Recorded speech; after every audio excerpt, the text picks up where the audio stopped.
नमस्कार मित्रांनो, फिरतायत ना, फिरायलाच पाहिजे. मी आहे स्वप्नील, तुमचा ऍडव्हेंचर विथ स्वप्नील या चॅनलवर स्वागत करतो. तर मित्रांनो, आजच्या या सफरीमध्ये आपल्याला निसर्ग आणि इतिहास याचा सुंदर असा संगम बघायला मिळेल. तर आज आपण जाणार आहोत समुद्र सपाटीपासून जवळपास 4250 फूट उंचीवर असलेला रतनवाडी पासून 6 किलोमीटर, भंडारदरा पासून 23 किलोमीटर, पुण्यापासून 183 किलोमीटर आणि मुंबई पासून जवळपास 197 किलोमीटर अंतरावर असलेल्या महाराष्ट्रातील अहमदनगर जिल्ह्यातील रतनवाडी गावातील एक प्राचीन किल्ला म्हणजेच रतनगड. हो, तोच रतनगड जो तुम्ही आजकाल व्हायरल व्हिडिओज मध्ये बघत आहात. तर आजच्या या सफरीमध्ये आपल्याला रोमांच, इतिहास आणि निसर्गाचा सुंदर असा अनुभव घेता येणार आहे. आणि फक्त एवढंच नाही, तर आज आपल्याला अशा मित्रांचा ग्रुप भेटणार आहे जो अक्षरशः स्वतःमध्येच एक मोटिवेशन आहे. तर चला मग सुरू करूयात आजचा हा सफर.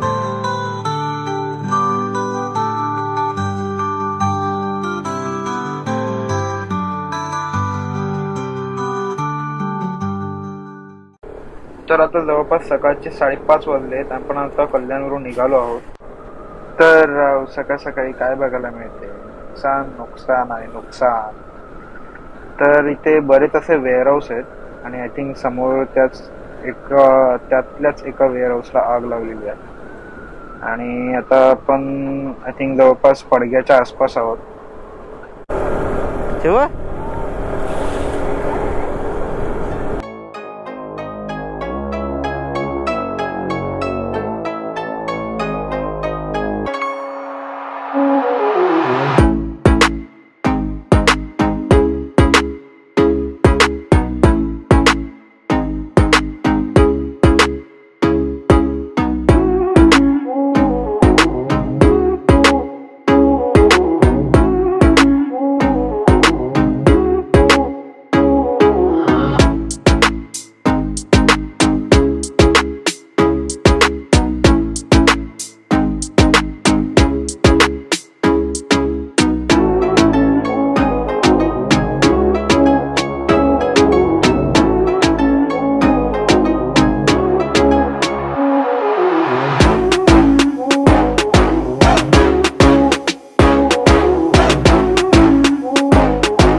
तर मित्रांनो, आता आपण फायनली रतनगड पोहोचलेलो आहोत. आणि रतनगडाच्या बेसवरचं अमृतेश्वर महादेवाचं मंदिर, तिथे आता आपण दर्शन घेऊन मग गड चढायला सुरुवात करूयात. तर चला आता आपण अगोदर दर्शन घेऊया. तर मित्रांनो, आता आपण आलो आहोत अमृतेश्वर महादेव मंदिराजवळ. हे मंदिर तब्बल 8व्या ते 9व्या शतकात बांधलेलं गेलं आहे असं मानलं जातं. या मंदिराची रचना तुम्ही पाहू शकता हेमाडपंथी शैलीतील आहे, ज्यामध्ये काळ्या दगडाचा वापर करून प्रतिम असं नक्षीकाम केलेलं आहे. या मंदिराची विशेषता म्हणजे याचे अनोखे कोरीवकाम. मंदिराच्या प्रत्येक भागावर कोरलेले नक्षीकाम पाहून तुम्हाला याच्या ऐतिहासिक आणि सांस्कृतिक महत्वाची जाणीव होते. इथे मुख्य देवता आहेत भगवान शंकर, त्यांच्या शिवलिंगाचे दर्शन घेण्यासाठी भाविक दूरवरून येतात. मंदिराच्या गाभाऱ्यात प्रवेश केल्यानंतर एक वेगळं शांत वातावरण जाणवतं. महादेवाच्या शिवलिंगाचे दर्शन घेताना आपण पूर्णतः शांत होऊन जणू निसर्गाशी आणि देवाशी एकरूप होतो. तर मित्रांनो, तुम्ही बघू शकता मंदिराच्या स्थापत्य शैलीच्या वैशिष्ट्यांपैकी एक म्हणजे येथील प्रत्येक दगड हा हत्यारांशिवाय कोरलेला आहे। या प्रकारचं दगडी बांधकाम पाहून आपल्याला त्यावेळेच्या शिल्पकारांच्या कौशल्याचा अंदाज येतो। मंदिराचे तट आणि खांबावर कोरलेले नक्षीकाम हे खरोखर अद्वितीय आहे। हे महादेवाचं मंदिर केवळ एक धार्मिक स्थळ नाही, तर आपल्या इतिहासाचा आणि संस्कृतीचा अमूल्य ठेवा आहे। तर मित्रांनो, मंदिराच्या एंट्रीलाच तुम्हाला पुष्करणी नावाने ओळखलं जाणारं सुंदर असं पाण्याचं टाकं बघायला मिळतं। चौरस आकारात असलेलं हे पाण्याचं टाकं चारी बाजूनी सुंदर असं कोरीव काम देखील केलेलं आहे।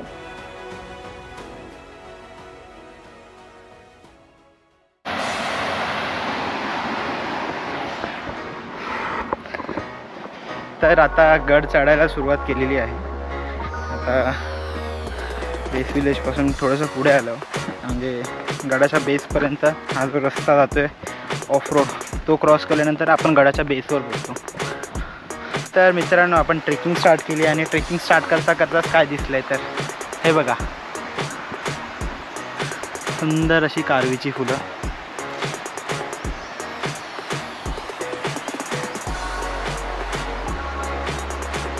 तुम्ही बघू शकता। ॲक्च्युली यावर्षी कारवी आलेली दिसते, तर बऱ्याच लोकांनी डिनाय केलं होतं की कारवी नाही, पण सोनकी आणि कारवी पूर्ण गडावर दिसते, की तुम्ही बघू शकता।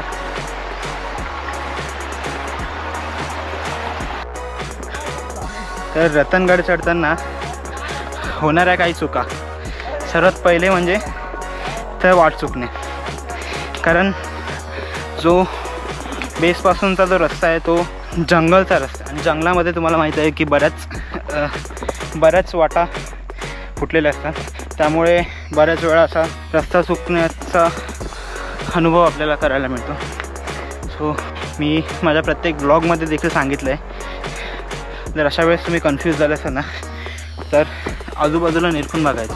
म्हणजे जरी तुम्ही आजूबाजूला बघितलं तर दगडांवर दगड ठेवलेले असतात, स्टोनवर स्टोन ठेवलेले असतात, किंवा झाडांच्या फांदीला कपडा वगैरे टाय केलेला असतो, किंवा मार्किंग वगैरे केलेले असतात स्टोनवर, और बॉटल्स वगैरे टाय केलेले असतात। सो अशा पद्धतीने तुम्ही व्यवस्थित रस्ता ओळखू शकता। तर आज ट्रेक करताना असेच बरेच 2-3 ग्रुप भेटले जे स्वतःचा रस्ता चुकलेले। सो चला आता फटाफट वरती जाऊया।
आता आम्ही त्र्यंबक दरवाजावरून जात आहोत, कारण गणेश दरवाजावरून रस्ता चुकलेलो. सो या दरवाजावरून बरेच लोक भेटलेत म्हणजे सोबत जाणारे. तर आश्चर्याची गोष्ट म्हणजे, आश्चर्य नाही म्हणता येणार कारण आता या गोष्टीचा तर अभिमानच वाटायला लागला आहे की जवळपास एजेड लोक बरेच म्हणजे 70-75 वय असून सुद्धा ते ट्रेक करतात. या लोकांनाच बघून एक वेगळ्याच प्रकारचं मोटिवेशन अंगात येतं. सो चला आता एक दुकान भेटलेलं तिकडे पाण्याची बॉटल वगैरे घेतलं कारण पाणी संपलेलं. आता परत आपला ट्रेक चालू करूया.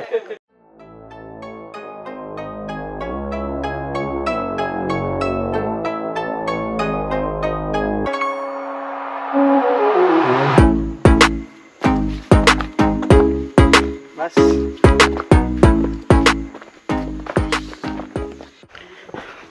तर आता जवळपास रतनगडच्या टॉप पॉईंटपर्यंत पोहोचण्याचा संघर्ष चालू आहे. तर आता आम्ही जातोय गणेश दरवाजाजवळ. थोडासा असा उंच असा हा पॅच आहे आणि जो मागचा होता त्र्यंबक दरवाजा तो उंच नसून तर तो असा म्हणजे जास्तीत मॅक्झिमम डिस्टन्सवाला असा रस्ता आहे तो. सो दोघं रस्ते एवढेही डिफिकल्ट नाही आहेत बघायला गेले तर. आणि डिफिकल्ट नावाचा शब्दच आज माझ्या डिक्शनरीतून निघाला आहे.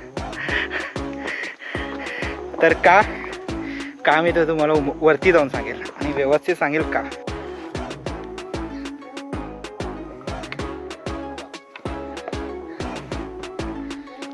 तर आता आपण शिड्यांवर चढायला स्टार्ट केलं आहे आणि हा आहे गणेश दरवाजा. हा आता रतनगडचा एंड पॉईंट आहे. इथून मग आपल्याला पूर्ण किल्ला एक्सप्लोअर करायचा आहे. सो आता अगोदर खालती एक गोष्ट दिसली ती दाखवतो. इथे पहिल्या शिडीच्या खाली दगडावर कोरलेली एक मूर्ती आहे, तुम्ही बघू शकता. चला आता आपण पाया पडून निघूयात.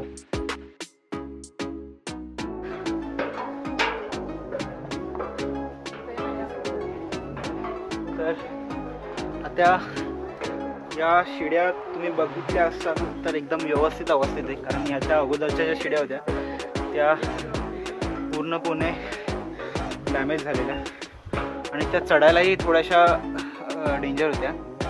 सो आता या एकदम व्यवस्थित आहेत.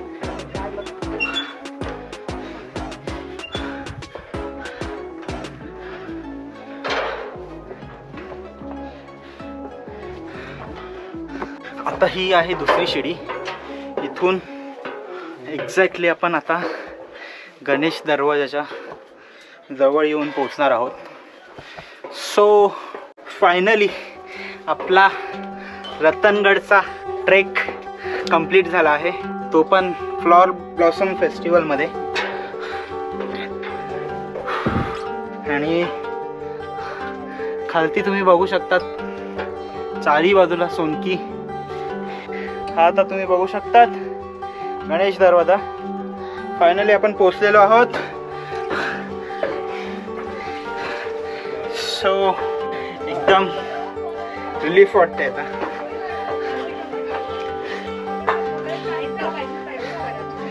येस, तर आपण फायनली पोहोचलो आहोत रतनगडावर. तर गणेश दरवाजावर तुम्हाला ही गणपती बाप्पांची सुंदर अशी कोरीव मूर्ती बघायला मिळते. आणि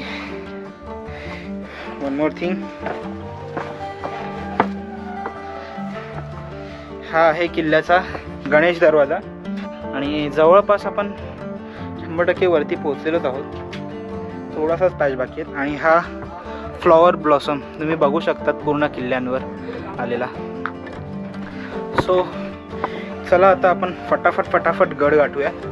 सो चलो लेट्स गो. या आहेत पहारेकरांच्या देवड्या. इथे तुम्ही बघू शकता, इथे पहारेकरी अगोदर बसायचे. तुम्ही इथे किल्ल्यावरच्या जुन्या पायऱ्या देखील बघू शकतात मागे कातळात कोरलेल्या. आणि या आता आर्टिफिशियल पायऱ्या इथे लावलेल्या आहेत,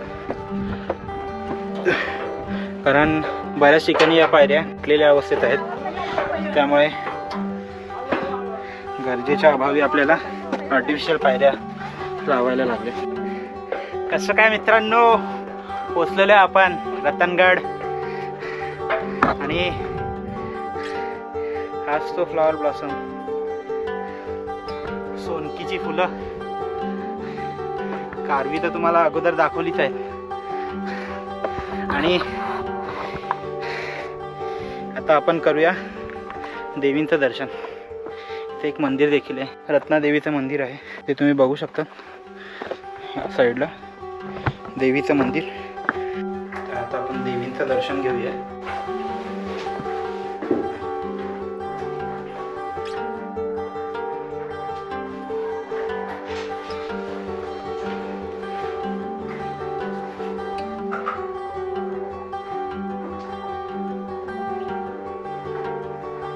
इथे पुढे आल्यावर तुम्हाला या अशा गुफा बघायला मिळतील, जिथे तुम्ही रात्री थांबू शकता. हे जवळपास 2 ते 3 लोक इथे नाही, 15 ते 20 लोक थांबू शकतात. एवढ्या मोठ्या गुफा आहेत.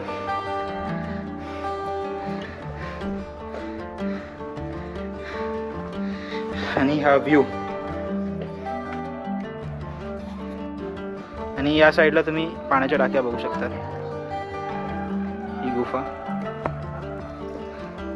मंदिरातून लेफ्ट साईडला आलो म्हणजे किल्ल्याच्या बाहेर बघताना तर तुम्हाला गुफा बघायला मिळतात. सो तर चला आता निघूयात वरती. किल्ला आपल्याला अजून खूप एक्सप्लोअर करायचं आहे. तर माझ्या डाव्या साईडला तुम्ही सुंदर असा फ्लॉवर ब्लॉसम बघू शकता, सोनकीच्या फुलांचा फ्लॉवर ब्लॉसम. सो एकदम सुंदर असा अनुभव.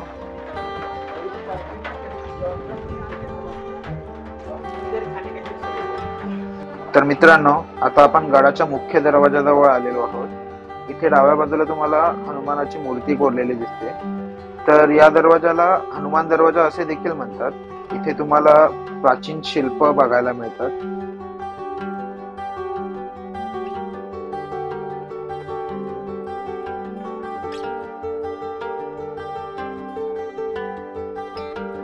तर मित्रांनो, फायनली या प्रवासाचा अंतिम टप्पा आपण गाठलेला आहे. तर चला आता आपण इथलं निसर्ग सौंदर्य बघूया.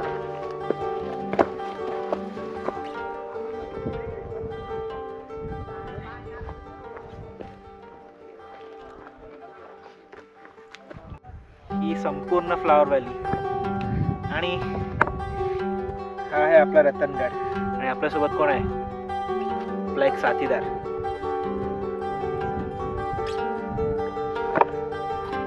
मित्रांनो, आता आपण रतनगडाच्या रचनेचं निरीक्षण करत आहोत. आणि हे बघा, गडाचा हा भव्य कातळ.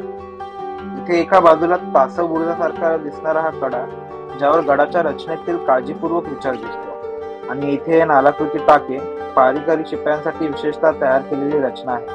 त्यांची तहान भागवण्यासाठी पावसाचं पाणी साठवून ठेवायला ही व्यवस्था केली होती. इतक्या उंचावर ताजं पाणी मिळणं किती महत्वाचं असतं ना. तर चला आता आपण पुढे जाऊया आणि इथल्या आणखी अशा गोष्टी अनुभवूया. सो ही एक पुरातन वास्तू, किल्ल्याचा बुरुज और बुरुज देखील म्हणू शकतात, किंवा एक पुरातन अशी वास्तू आहे ही. तर आता सध्या तर पूर्ण ढासळलेल्या अवस्थेत आहे. आणि इथून किल्ल्यावर पहारा दिला जायचा असं बोलतात. आता 100% मला पण माहीत नाही, पण बोलतात. आणि ॲक्च्युली हा किल्ल्याचा बुरुज आहे. तुम्ही जर व्यवस्थित बघितलं असेल आजूबाजूने तर हा बरोबर बुरुजासारखाच दिसतो. आता बुरुजावरून आल्यावर तुम्हाला किल्ल्यावरचे पाण्याची टाकी दाखवतो. हा एक किल्ल्यावरचा पाण्याचा टाक आणि तिथे एक देखील पाण्याची टाकी आहे, ती पण तुम्हाला दाखवतो.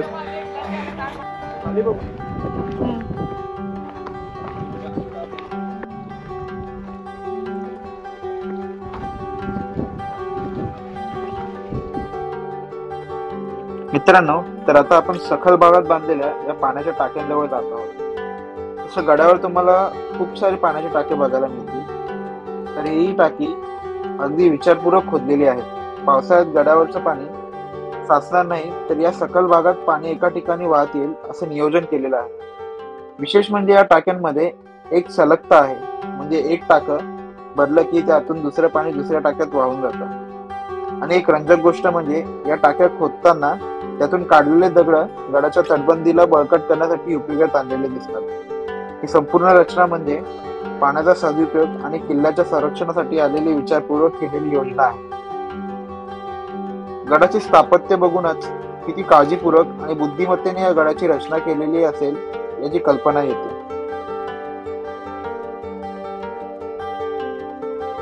तर चला आता आपण निघूयात प्रवरा नदीच्या उगमस्थानाकडे.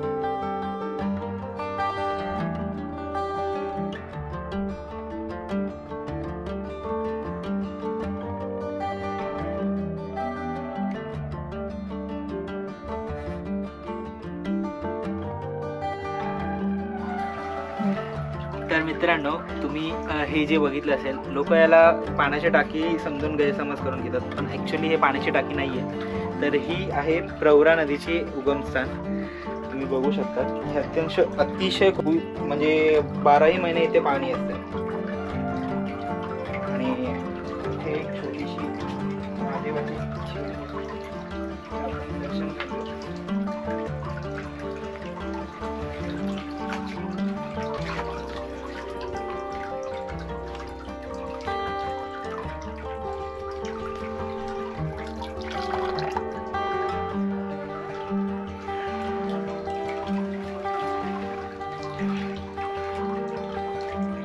हर हर महादेव. तर चला आता आपण बाकीचा किल्ला एक्सप्लोर करूयात. चालता चालता आपण रतनगड किल्ल्याचा इतिहास जाणून घेऊयात. तर रतनगड किल्ल्याचा इतिहास हा अनेक राजवटी आणि संघर्षांनी भरलेला होता. 13व्या शतकात रतनगड हा महादेव कोळी जातीच्या सरदाराच्या ताब्यात होता आणि पुढे 1400 साली बहामनी आणि नेमशाह याच्या अधिपत्यात गेला. 1490 साली मलिक अहमदने किल्ला जिंकला आणि महादेव कोळी सरदाराची नेमणूक गडावर केली. नंतर 1590 मध्ये मलिक अंबरने किल्ला निजामशाहीत आणला. नंतर 1630 मध्ये शहाजी राजे आणि महादेव कोळी यांनी मुघलांविरुद्ध हा किल्ला लढला, पण मुघलांनी हा किल्ला जिंकला. मग काय, नंतर आपल्या राजांनी 1660 मध्ये किल्ला स्वराज्यात आणला आणि 1664 मध्ये सुरतहून परत येताना त्यांनी या किल्ल्यावर काही काळ आश्रय घेतला. रतनगडचा हा इतिहास त्याच्या महत्वपूर्ण स्थानांचं आणि विविध राजवंशांच्या हातातील प्रवासाचं प्रतीक आहे. तर ही होती रतनगड बद्दलची थोडीशी इन्फॉर्मेशन. तर चला आता आपण निघूयात त्र्यंबक दरवाजाकडे.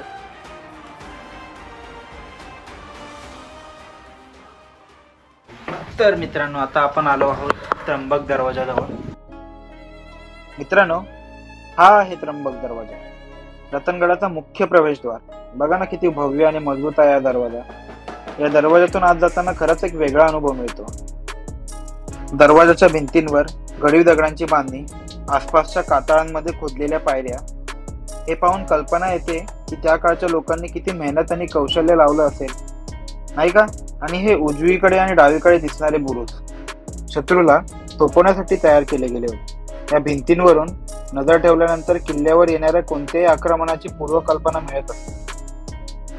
वरच्या बाजूला घुमटासारखी रचना आहे जी शत्रूच्या हालचालींवर लक्ष ठेवण्यासाठी वापरली होते. तर ही आहे समोर पहारेकरांची देवडी आणि आत गेल्यावर हा एक अरुंद मार्ग दिसतो. दुश्मनांना अडथळा निर्माण करायला किती चोख बंदोबस्त केला असेल बघा. आता आपण वरच्या निळ्याकडे जाऊया आणि निळ्याकडून बॅक साईडनी गणेश दरवाजावरून खाली उतरूया. तर चला आता फटाफट निघूया.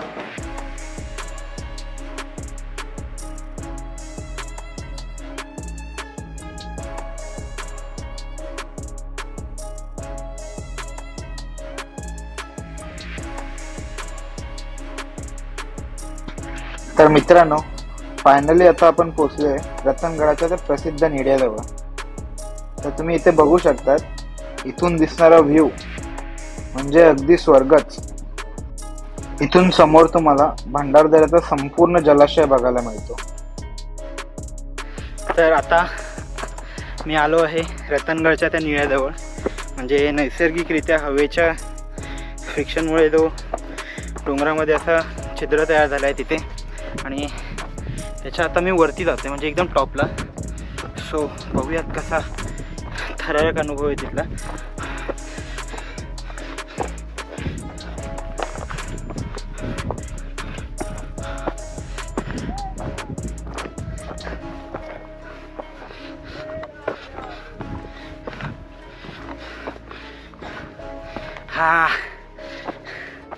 तर मित्रांनो पोचलेलो आहोत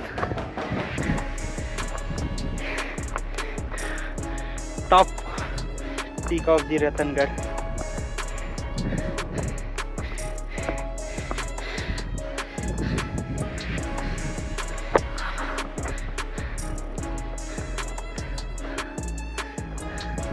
संपूर्ण सह्याद्री इथून बघायला मिळते.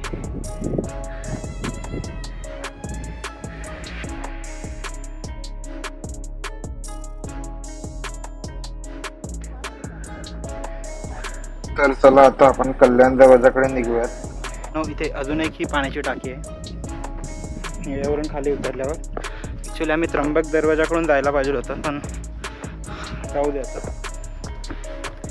तर तुम्ही जर येत असाल ना तर प्रवरेचे उगमस्थान बघून परत तो रिटर्न जाऊन वेढा घालून मग या रस्त्याने या. म्हणजे तुम्हाला जर तुम्ही गणेश दरवाजाकडून येत असाल तर सो तुम्हाला अशा वेळेस काय होईल, या साईडचं पण पूर्ण कवर करायला भेटेल आणि तुमचं त्र्यंबक दरवाजा देखील पूर्ण होईल. सो आता आम्ही परत उलटं जातो आहे. आम्ही उतरताना पण गणेश दरवाजाकडून उतरणार आहेत. सो सुंदर असा फ्लॉवर ब्लॉसम घेतला. आता गड उतरायला सुरुवात केली आहे. सो फटाफट उतरून निघूयात, कारण बराच असा अंधार होण्याची शक्यता आहे आणि वरती ढग देखील आलेले दिसतात. अंदर फ्रॉस्ट पाऊस पडायला नको.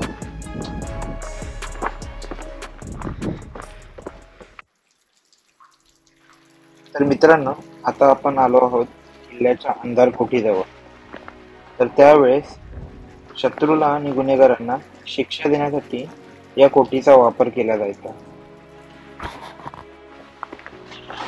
तर मित्रांनो आता आपण कोकण दरवाजाजवळ असलेल्या पाण्याच्या टाक्यांजवळ आहोत. तर तुम्ही इथे बघू शकतात, गडावर पाणी साठवण्यासाठी या टाक्यांचा उपयोग केला जात होता. तर या टाक्यांमध्ये देखील पाणी एका टाकीमधून दुसऱ्या टाकीत जाईल अशी रचना केलेली आहे.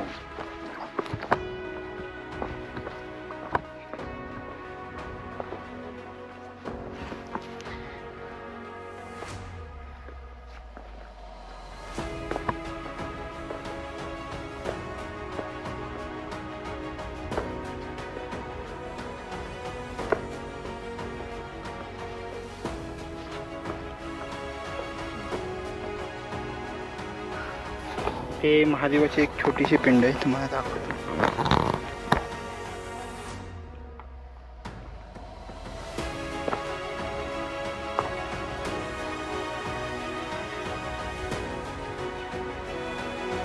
तर आता आपण फायनली कोकण दरवाजाजवळ पोहोचलेलो आहोत. तर तुम्ही समोर बघू शकतात, हा अतिशय सुंदर असा दरवाजा.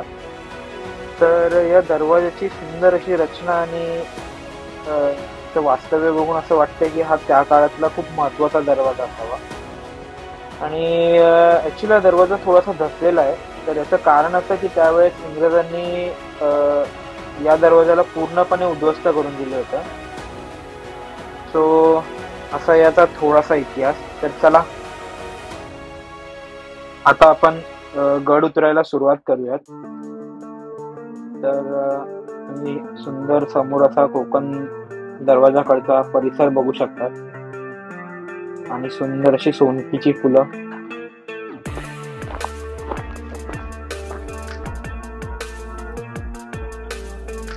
आता सावकाशपणे आपण गड उतरायला सुरुवात केलेली आहे.